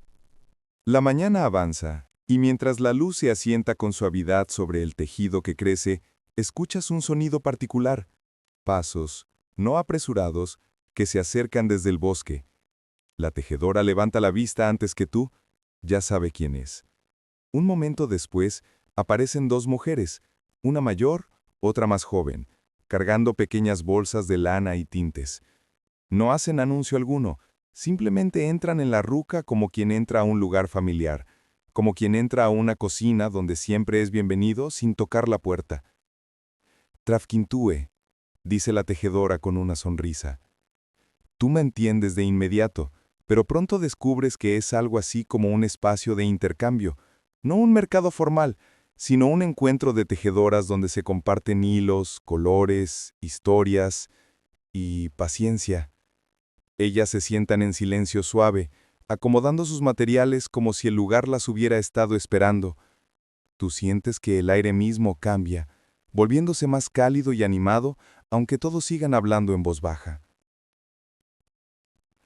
La mujer mayor saca un ovillo azul tan profundo que parece pedazo de atardecer atrapado en lana. Tú lo observas con fascinación. La tejedora nota tu mirada curiosa y te explica que ese color puede provenir de una mezcla de hierbas y minerales difíciles de conseguir. Historiadores aún discuten si existió un procedimiento fijo para obtener tonos azules en el sur de lo que hoy es Chile, o si dependía del conocimiento particular de cada familia. Lo cierto es que este azul es una rareza, una joya, y tú tienes la enorme fortuna de verlo así, sobre un pedazo de manta, sin fanfarrias. La mujer joven comienza a hilar lana con una rueca portátil. Sus manos giran con una fluidez que te deja sin palabras. Hilar, que en tu cabeza era poco más que un movimiento repetitivo, aquí parece un diálogo íntimo entre sus dedos y la fibra. Le sonríes tímidamente y ella responde con un saludo de cabeza. No hablan mucho. El lenguaje de las tejedoras es más de gestos que de palabras. Mientras ellas se acomodan, la tejedora anfitriona te pide que acerques un poco el telar para que todas puedan verlo. Tú obedeces con torpeza ceremonial. Una de las invitadas revisa el borde del tejido, no para criticar, sino para observar. Su expresión es seria, concentrada, como si estuviera descifrando un poema geométrico. Finalmente asiente, satisfecha. Tú, que estabas conteniendo la respiración, te relajas como si hubieras pasado un examen. Comienza entonces una conversación, no rápida, no llena de interrupciones, sino un hilo continuo de voces bajas que se entrelazan tan armoniosamente como los patrones del telar. Hablan de plantas que este año dieron menos color, de una oveja que se enfermó y cómo eso afectará la lana de la próxima temporada, de una sobrina que está aprendiendo a tejer pero que, según una de ellas, tiene más entusiasmo que paciencia. Y tú piensas, bueno, me describe perfectamente. Una de las mujeres muestra un cinturón que tejió recientemente, un patrón de rombos tan preciso que parece haber sido hecho con herramientas de medición modernas. Tú lo tomas con cuidado, sintiendo su peso ligero y el olor a humo que impregna cada fibra. Te explica que ese cinturón fue un regalo para su hija en un ñigilatún, una ceremonia comunitaria importante. Te cuenta que algunas familias insertan variaciones muy pequeñas en los patrones para que la pieza lleve el nombre de quien la recibe. No escrito, claro, sino tejido. Historiadores aún discuten si estos mensajes eran comprensibles para todos o solo para el círculo íntimo, pero tú ya sabes que en este mundo no todo lo importante necesita ser evidente. La conversación deriva hacia los tintes. Una de ellas menciona que este año ciertos musgos no aparecieron donde solían crecer. Otra dice que sospecha que fue por la sombra demasiado densa después de una temporada lluviosa. Te sorprende lo detallado que es su conocimiento del paisaje. Es como si supieran leer los cambios del bosque con la misma facilidad con la que tú lees una notificación en tu teléfono. Aquí surge un detalle curioso. Una de las mujeres asegura que ciertos colores se portan mejor cuando hay luna creciente. La tejedora anfitriona sonría, algo escéptica. Historiadores aún discuten si las fases lunares influían realmente en el teñido, pero todas coinciden en algo. Creer que influye hace que el trabajo se haga con más cuidado. Y quizá eso es suficiente. Tú compartes un chiste suave. Si yo dependiera de la luna para trabajar, haría mis cosas solo 2 veces al mes. Las 3 mujeres ríen. No es una risa ruidosa, es un eco cálido que llena la ruca de un modo muy particular, como un tejido invisible que se superpone al que se está haciendo en el telar. La tejedora anfitriona invita a las demás a observar el patrón que están creando. Ellas se inclinan, analizan la combinación del rojo y el verde, la presencia tímida del amarillo en los bordes. Una de ellas dice que el rombo que tú hiciste tiene buena intención, lo cual es diplomático y adorable. Otra comenta que el centro del diseño late como un metahue bien pensado. Tú no entiendes cómo un rombo puede tener intención y cómo un patrón puede latir, pero por alguna razón no lo cuestionas. Todo encaja dentro de la lógica suave de este lugar. Luego, llega el intercambio material. Una entrega a la tejedora anfitriona un manojo de lana hilada extremadamente fina, casi seda. La otra deja un pequeño paquete de cortezas secas. A cambio, la tejedora ofrece un par de madejas del amarillo cálido que prepararon ayer. No hay números, no hay regateos, no hay equivalencias forzadas. El valor está en la relación, en el reconocimiento mutuo del tiempo invertido. Mientras todo esto ocurre, tú observas la escena desde un costado. Es entonces cuando lo entiendes. El tejido no se hace solo en el telar. Se hace aquí, en esta red de mujeres que comparten colores, historias, consejos, silencios. Cada pieza que sale de sus manos es también un mapa social. La mujer mayor, antes de partir, se acerca al telar y coloca su mano sobre un triángulo que tú ayudaste a tejer. Este irá lejos, dice. No sabes si es un deseo, una predicción o una broma, pero te llena de una calidez inesperada. Cuando finalmente se marchan, la ruca queda otra vez en silencio. Un silencio distinto, más lleno, más denso, más acompañado. La tejedora recoge los restos del encuentro, un par de hilos sueltos, un cuenco movido del lugar, y suspira con satisfacción. Cuando se teje con otras, el día avanza mejor. Y tú, viendo el telar que ahora parece más vivo que nunca, sabes que ese tejido guarda no solo colores, sino compañía. El mediodía llega sin prisa, extendiéndose como un suspiro largo sobre el bosque y filtrándose en la ruca con una luz cálida que suaviza cada borde. El tejido ha avanzado lo suficiente como para que las figuras ya no sean insinuaciones, sino declaraciones silenciosas. El metahue central resplandece con su rojo profundo. Los rombos vigilantes escoltan los lados como guardianes geométricos. Los triángulos sueños suben en escalas ordenadas.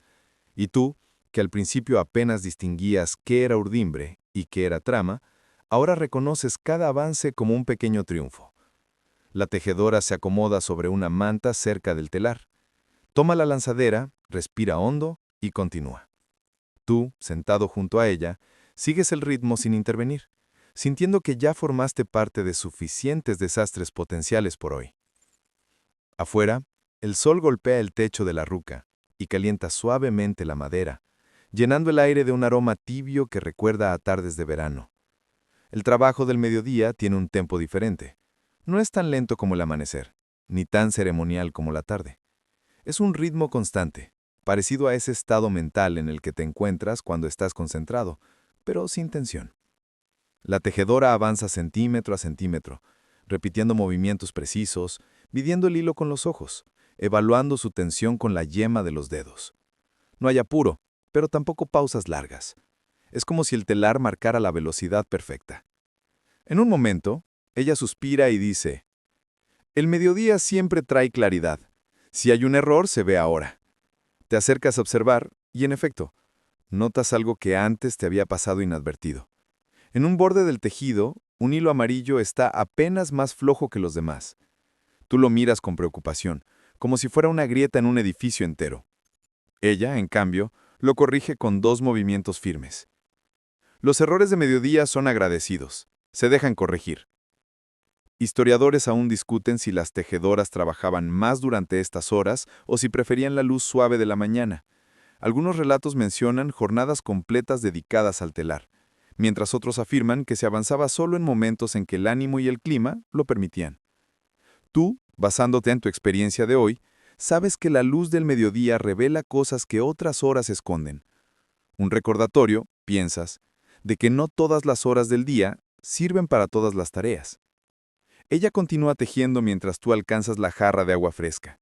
El borde frío del cántaro alivia tus manos, que a estas alturas ya están tibias por el contacto constante con el telar y las herramientas. Le ofreces un sorbo.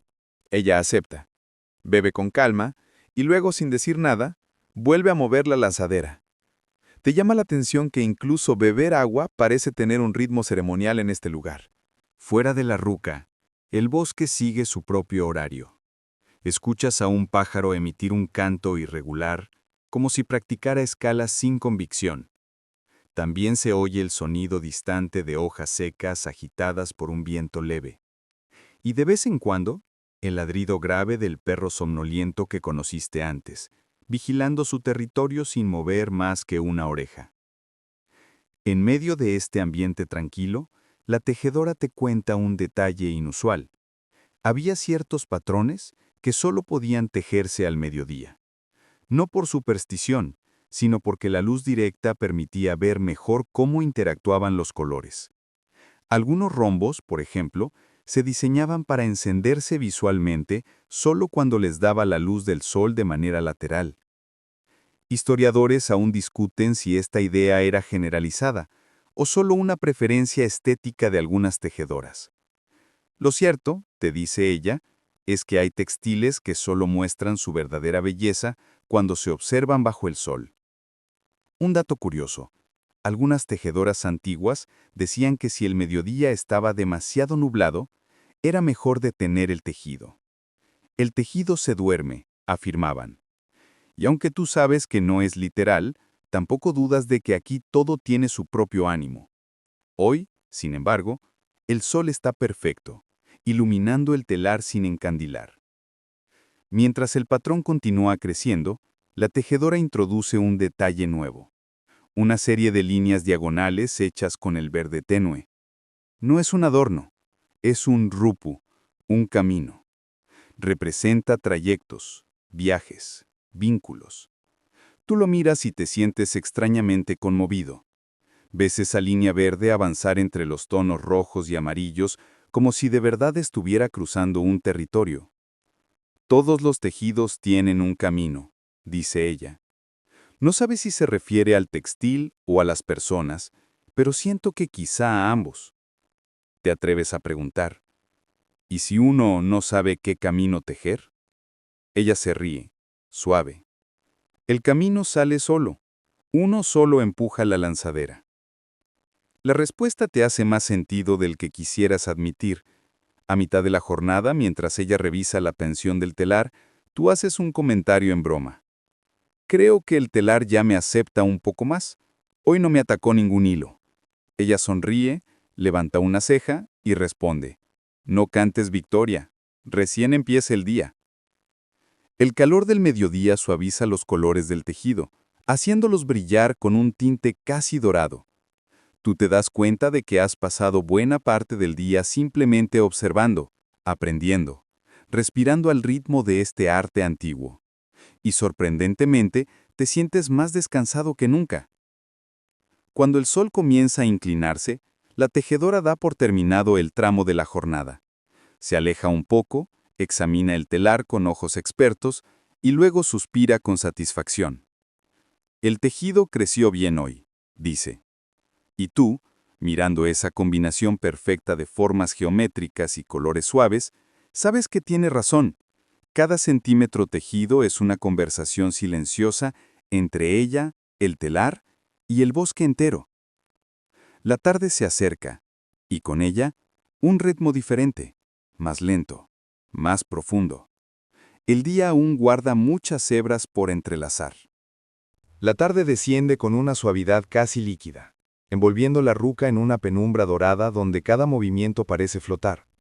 La tejedora apoya la lanzadera a un costado y se incorpora con un suspiro leve. No es cansancio, o no solo eso, sino una transición.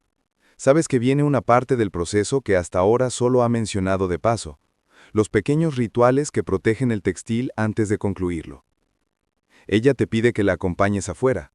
El aire más fresco te recibe con un olor húmedo que anuncia la llegada próxima de la noche. El bosque cambia de ánimo en estas horas. Ya no murmura, sino que respira hondo. Algunas aves se retiran, otras despiertan. El perro somnoliento te sigue con la mirada como si fuera un guardián demasiado educado para levantarse. La tejedora recoge 3 ramas delgadas de canelo, cuidadosamente, como si estuviera escogiendo palabras para una oración. Luego toma un cuenco pequeño y lo llena con un puñado de tierra del borde del estero. Mezcla la tierra con un poco de agua y crea un barro suave, casi perfumado. Tú no sabes para qué sirve, pero ya estás acostumbrado a no preguntar. Aquí las respuestas suelen venir antes de que termines la pregunta. Ella coloca las ramas de canelo sobre el suelo, formando un triángulo imperfecto. Para que no se enrede el espíritu del tejido, dice. No sabe si lo dice en serio o en broma. Y tampoco importa. Este lugar se mueve entre ambos mundos sin contradicción. El barro lo usa para dibujar un pequeño punto en el borde inferior del telar, apenas visible, del tamaño de una semilla. Para que no se pierda el camino, añade. Tú miras el punto y te parece casi simbólico. Una marca tan pequeña que si no supieras que está ahí, jamás la notarías. Y sin embargo, tiene significado. Historiadores aún discuten si estos gestos eran parte de un ritual formal o simplemente hábitos personales de cada tejedora. Hay quienes sugieren que se trataba de prácticas protectoras y otros que afirman que eran recordatorios prácticos, como marcar el punto donde se dejó de tejer. Tú sinceramente crees que puede ser ambas cosas. No todas las prácticas necesitan elegir entre lo espiritual y lo funcional. Ella regresa al interior y te invita a sentarte frente al telar. El tejido parece más vivo ahora que se acerca el final del día. Los colores oscuros capturan la luz tenue y los patrones geométricos adquieren un aura suave, como si cada símbolo recordara algo antiguo. La tejedora toma el amarillo cálido, aquel que pareciera guardar aún un rastro de sol, y empieza a añadir pequeñas líneas a los bordes del metagüé central. No es un adorno al azar, lo hace con movimientos que parecen medir la respiración misma del tejido. Protege el centro, murmura. Tu parte moderna quiere interpretar eso en términos prácticos, estabiliza la estructura del diseño. Pero sabes que aquí, cada acción tiene un plano visible y uno invisible. En un momento, mientras revisa un borde, te cuenta un detalle curioso. Algunas tejedoras creían que, si una persona con un ánimo demasiado disperso tocaba el telar, en esta etapa podía atraer nudos inesperados, como si la mente y la fibra estuvieran conectadas. Tú estás tranquilo hoy, no pasa nada. Intentas no sentir orgullo infantil, pero lo sientes. Ella añade un diseño mínimo, casi escondido entre los rombos, un pequeño zigzag que parece un rayo suave. Este es para la palabra, dice. Le preguntas por qué. Porque siempre hay algo que el tejido quiere decir, aunque uno no lo haya planeado. Historiadores aún discuten si estos símbolos añadidos al final tenían significados estrictos o si eran interpretaciones libres de cada artesana. Las piezas conservadas muestran variaciones enormes, lo que sugiere que la creatividad personal era más importante que cualquier regla. Esa idea te gusta. La tradición como río, no como jaula. Luego llega un momento inesperado. La tejedora se detiene, te mira y te entrega la lanzadera.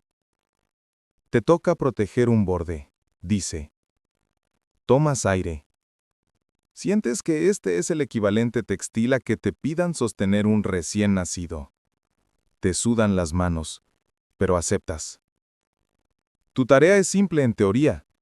Pasar el hilo una vez, solo una, y acomodarlo sin apretarlo demasiado. Lo haces despacio, muy despacio.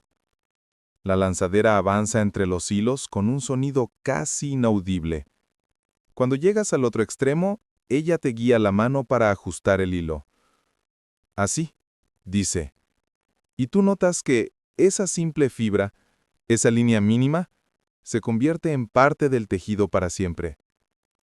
Haces un chiste suave para aliviar tu tensión. Si mi hilo queda torcido, ¿el espíritu del tejido va a venir a reclamarme esta noche? Ella ríe, sacudiendo la cabeza. Los espíritus tienen mejores cosas que hacer, pero yo sí me daría cuenta mañana. Ambos ríen. El perro también hace un ruido que podrías interpretar como risa, aunque probablemente era solo un suspiro somnoliento. El sol ya casi se oculta. El telar, iluminado por el fuego tenue del fogón, parece respirar. Las figuras brillan con un aura cálida, y el metagüé central parece más profundo que antes. La tejedora finalmente dice: ahora está protegido. Podemos seguir mañana. El bosque, que ha escuchado todo en silencio, parece asentir con sus sombras largas. ¿Y tú? Aún con el hilo en la mano, sientes que hoy has tejido algo más que una simple línea. Tejiste presencia, compañía y un pequeño instante que no olvidarás. El día siguiente llega con una claridad suave, como si el cielo hubiera decidido despertar con discreción para no interrumpir el silencio de la ruca. La tejedora se mueve despacio, sin esa energía matutina que a veces trae el amanecer.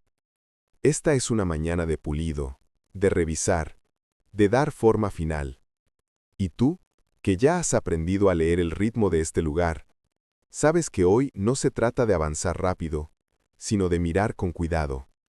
El tejido cuelga del telar casi terminado. Falta poco, lo sabes.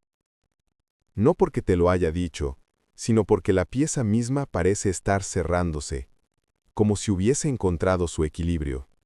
Los símbolos lucen completos. Los rombos vigilantes sostienen los bordes. Los triángulos sueño ascienden con orden fino. El metagüe brilla en su centro silencioso, y las líneas verdes que marcan el rupu parecen un camino que ya encontró su destino. La tejedora pasa la mano por el borde inferior. Está buscando tensión, regularidad, esas pequeñas imperfecciones que solo un ojo muy entrenado puede notar. Encuentra una hebra apenas suelta. Tú no la ves hasta que ella la señala, pero una vez la ves, entiendes por qué importa. Es como una palabra fuera de lugar, dice. La oración se entiende, pero algo no encaja. Ajuste el hilo con un pequeño nudo casi invisible. Tú piensas que sería maravilloso poder arreglar tus propias frases maldichas con un nudo microscópico así. La idea te hace sonreír. Hoy toca revisar los bordes. Con una aguja gruesa de hueso, la tejedora refuerza la línea final del tejido. Cada puntada fíjale hebras sueltas, uniendo lo que podría deshilacharse con el tiempo. El sonido es leve, un tap-tap suave que se repite con precisión. Tú observas, fascinado por la minuciosidad. Historiadores aún discuten si estos remates se hacían para proteger la pieza durante el uso diario o si tenían un valor simbólico. Algunas piezas antiguas muestran bordes sorprendentemente elaborados, mientras que otras son extremadamente discretas. La tejedora afirma que el borde dice quién hizo la pieza, como una firma silenciosa. Después de rematar un tramo, ella te entrega la aguja. Puedes intentar este lado, es fácil. Entra, tira, acomoda. Fácil, claro, como siempre. Tomas aire y lo intentas. La aguja atraviesa la fibra, pero no con la suavidad que ella logra. Tiras del hilo, demasiado. El borde se arruga un poco, como si la pieza frunciera el ceño. Ella observa y con infinita paciencia te guía las manos.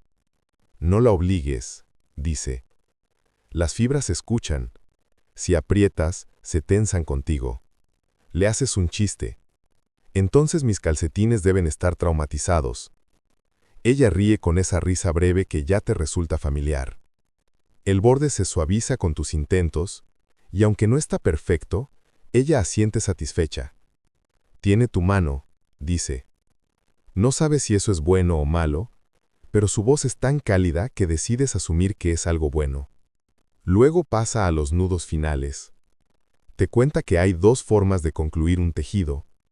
Una completamente oculta, que deja un borde limpio como si la pieza hubiera nacido así, y otra que deja nudos visibles, como pequeñas marcas que cuentan cómo terminó la historia. Ella escoge la segunda opción, para recordar que lo hicimos juntos, dice sin mirarte directamente. Y tú sientes un calor suave en el pecho, como si el telar hubiese tejido también un hilo entre ustedes. Mientras ata los últimos nudos, te cuenta un detalle curioso. Algunas tejedoras antiguas añadían hebras sueltas de colores que no aparecían en el tejido, escondidas entre las capas finales. Decían que eran hebras para el futuro, hilos que alguien descubriría alguna vez, como un pequeño mensaje secreto. Historiadores aún discuten si esta práctica tenía un propósito ceremonial o si era simplemente un acto de ternura artesanal, un gesto de dejar algo para quien viniera después. La tejedora toma un hilo amarillo muy delgado y lo esconde en un borde lateral, sin decir nada. Tú lo ves. Y sabes que acabas de presenciar uno de esos gestos. Cuando el borde está terminado, llega el momento crucial: desprender el tejido del telar. Ella te indica los nudos superiores. Corta aquí, dice, entregándote un cuchillo pequeño. Te tiemblan las manos. Esto es como cortar el cordón umbilical de una criatura que ha tardado días en nacer. Respiras. Cortas. El tejido cae con un movimiento suave, casi un suspiro. Lo sostienen entre ambos, como si fuera un manto lleno de luz. Y en ese instante, lo ves completo por primera vez. Los colores se equilibran como un amanecer. Los símbolos dialogan entre sí. El camino verde atraviesa el metagüe como una historia que encuentra su centro. La tejedora lo extiende sobre una manta para revisarlo de lejos. Así se ve cuando ya tiene voz propia, dice. Y tú entiendes. Un tejido terminado no es un objeto. Es un pequeño mundo. La tarde se oscurece despacio. Afuera, el bosque prepara su turno nocturno. Dentro, el textil descansa. Y tú también. La luz del atardecer se vuelve más espesa, como si el día, cansado pero satisfecho, quisiera demorarse un poco más antes de rendirse a la noche. La tejedora toma el tejido recién desprendido del telar y lo coloca sobre una manta extendida en el suelo.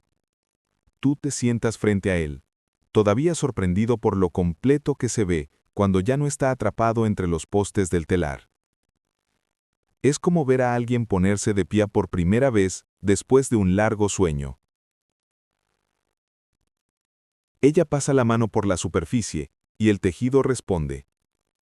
Los colores parecen encenderse de manera tenue y las figuras geométricas adquieren una profundidad casi nueva. El tejido quiere aire, dice, ajustando una esquina para que se estire con suavidad. Tú la ayudas, cuidando de no presionar demasiado, como si sostuvieras algo vivo que respira bajo tus dedos. Ahora viene la última etapa, el acabado final. Una parte de ti pensaba que eso no era gran cosa, quizá cortar un par de hilos sueltos, enderezar los bordes, pero te equivocabas. Nada en este oficio es trivial, y desde luego, nada se apresura.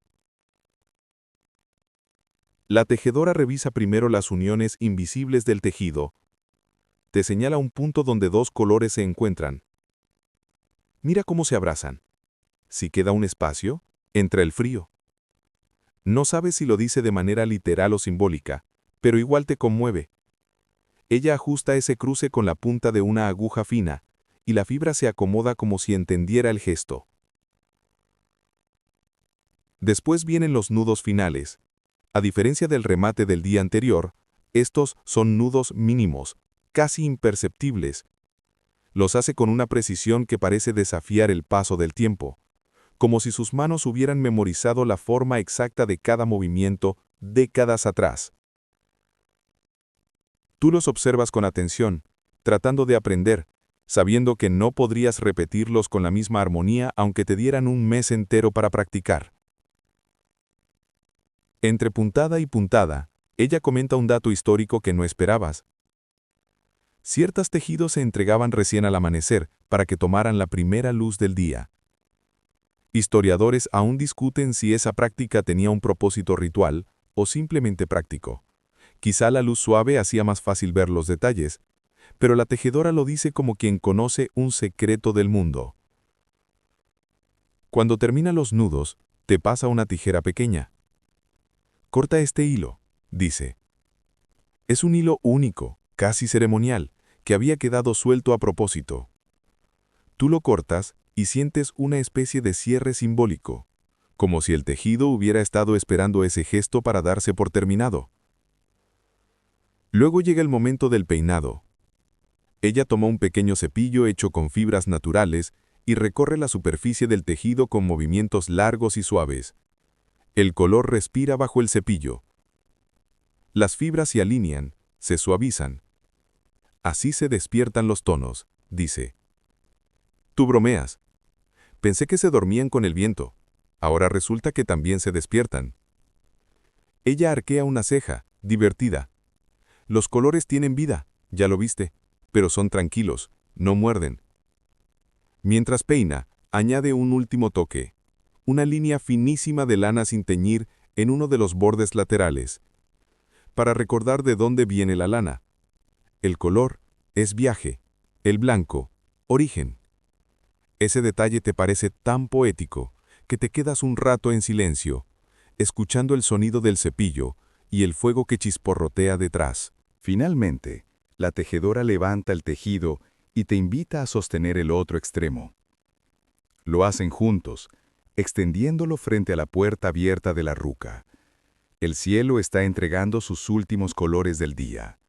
Rosados, naranjas, azules que se van apagando. Y allí, en ese marco perfecto, el tejido parece responder. Sus tonos rojos se vuelven más cálidos. Los verdes casi respiran. Los amarillos se mezclan con la luz. Ahora lo ves completo, dice ella. ¿Y sí? ¿Lo ves? Una historia en colores.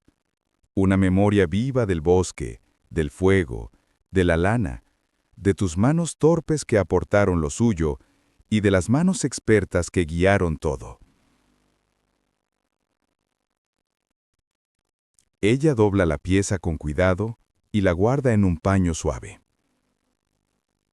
Mañana la entregaré, comenta. No sabes quién la recibirá, pero te gusta imaginarlo. Alguien que quizá nunca sabrá que tú estuviste aquí, pasando un hilo torcido, caminando por el bosque, escuchando al telar. Cuando el tejido está guardado, la tejedora apaga el fuego con un gesto que casi parece una bendición. «Buen trabajo hoy», dice, mirándote con una calma que se siente como un abrazo. Tú respondes, «Yo solo seguí tus pasos».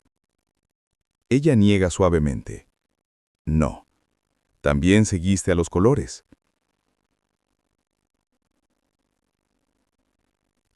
La noche cae definitivamente, envolviéndolo todo en sombras suaves. Y tú sientes que este día también ha tejido algo en ti. La noche se extiende con la lentitud de un telar que descansa después de un día largo. Y tú, sentado cerca de las últimas brasas del fogón, sientes como cada sonido se vuelve más redondo, más suave. El aire nocturno entra por la puerta entreabierta, frío pero amable, moviendo apenas los bordes de las mantas extendidas. Todo alrededor respira con ritmo pausado. La tejedora ya ha guardado el tejido, pero la presencia del color permanece suspendida en la ruca, como un eco luminoso que no se apaga de inmediato. Y tú, con los ojos más pesados, notas como cada detalle se vuelve más tenue, como si el mundo estuviera bajando lentamente la intensidad, dejándote espacio para deslizarte hacia un sueño tranquilo. El crujido del techo, el viento rozando las hojas, el perro acomodándose en la entrada, todo se mezcla en una melodía de calma. No hay nada urgente que atender, nada que corregir, ningún color esperando ser fijado. Solo la luz de las brasas, que parpadea con suavidad, acompañando tus últimos pensamientos. Permite que tu respiración se vuelva lenta, profunda, como el ritmo mismo del tejido que viste nacer. Imagina los hilos, cada uno encontrando su lugar, entrelazándose sin prisa, formando figuras que ahora descansan igual que tú. Siente cómo tu cuerpo se acomoda, como tus hombros desciendan apenas, liberando tensiones que ya no necesitas cargar. La ruca, silenciosa, se convierte en un refugio. Afuera, el bosque guarda tus pasos del día. Adentro, la quietud te sostiene. Si cierras los ojos, tal vez aún puedas ver el rojo profundo, el amarillo cálido, el verde tenue, colores que ahora se disuelven en la oscuridad, envolviéndote sin exigir nada a cambio. Todo está en su lugar. Todo está en calma.